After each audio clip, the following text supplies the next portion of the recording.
Our objective was the destruction of Iran's nuclear enrichment capacity and a stop to the nuclear threat.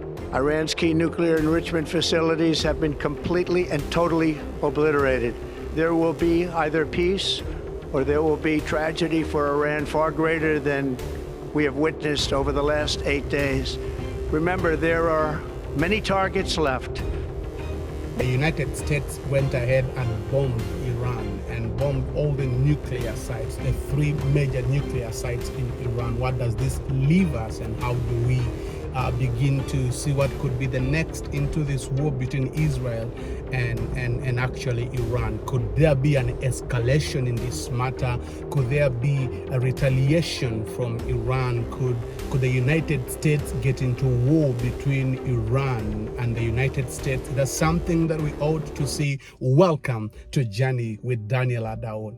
You know, about 2 months ago, United States decided to call Iran into a negotiation table. And so Iran declined the offer that the United States gave them.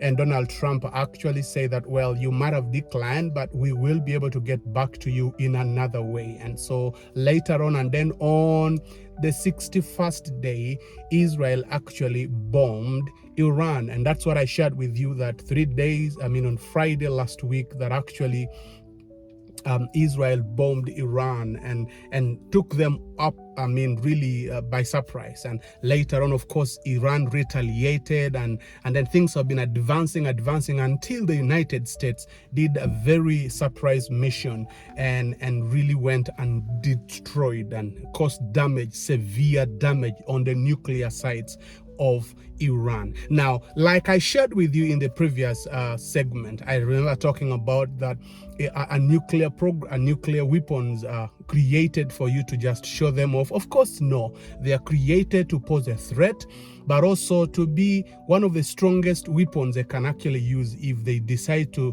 finish with you, to do away with you, they can use a nuclear program, a nuclear weapon. And so this has been something that has been going. Now, why is Israel been really pushing for this to be something that they could deal away with, and even the United States? And Donald Trump, I remember saying that Iran can never have a nuclear weapon. Why? Because Iran, the leader of the Iran, Ayatollah, has actually for many years chanted death to America, death to Israel, death to America, death to Israel.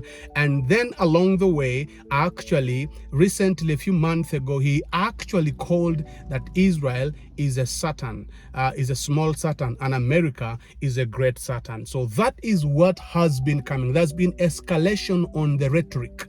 The words that have been coming in this matter has caused it to be something that brought the attention of the United States.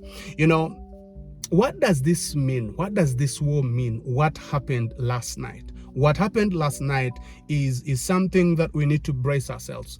Of course, this morning I woke up and actually the parliament of Iran has resolved that they're going to block away the oil pipeline that could be bringing oil to the world, to the United States, benefit from that oil all over the world. And that means that we are headed for something very tragic if they go that direction.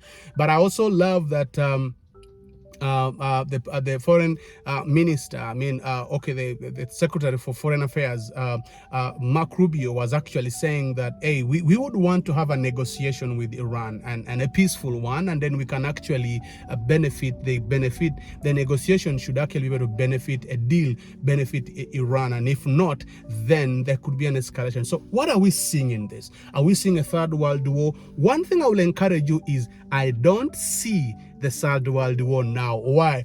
Because one of the things that would have caused it is actually this nuclear program, which has been destroyed. And of course, we have heard from the different European countries saying, well, let there be peace. Let there be a peaceful negotiation, a peaceful deal in this matter. So what do you need to know right now as my audience? That this war has been escalated, and we are hoping to see that it doesn't actually get into the levels that it could be if Iran decided to torture the world and block the oil and then also for now Israel, after the Iranians, after the bombing of the sites, Iran also sent very many ballistic missiles to Israel, and so Israel is also retaliating. But one thing that I know that Netanyahu, the prime minister, has been more into destroying the nuclear program. Why? Because Ayatollah and the people, the leadership of Iran, the Islamic Republic, had actually vowed to wipe away, to deal away, to destroy the entire generation or the nation of Israel. So this is just an update to you right now that as we watch this space, we will be able to bring to you what could be coming next, especially in the fact that this war is getting to another level. Thank you so much for joining in today, and thank you for watching Journey with Daniel Adown. We surely will bring you an update into this matter. Have a blessed day. Kulwa mutindo gw'ebyenjigiriza ogwa waggulu n'ebiseera ebyo mu maaso ebitangaavu, Kampala University Original, Capitals Chartered University ye answer. Academic Registrar wa Kampala University Original ayongera kuyita abayizi abamaliza siniya eyokuna, ey'omukaaga, nammwe abagala upgrading okwewandiisa mu masomo ag'enjawulo ku day, evening, weekend ne in-service program. Weewandiise gaba ku main campus, Luweero campus, Jinja, Masaka, Mutundwe, Old Kampala oba ku town office yaffe mu Cooper Complex. Banguka, koguka.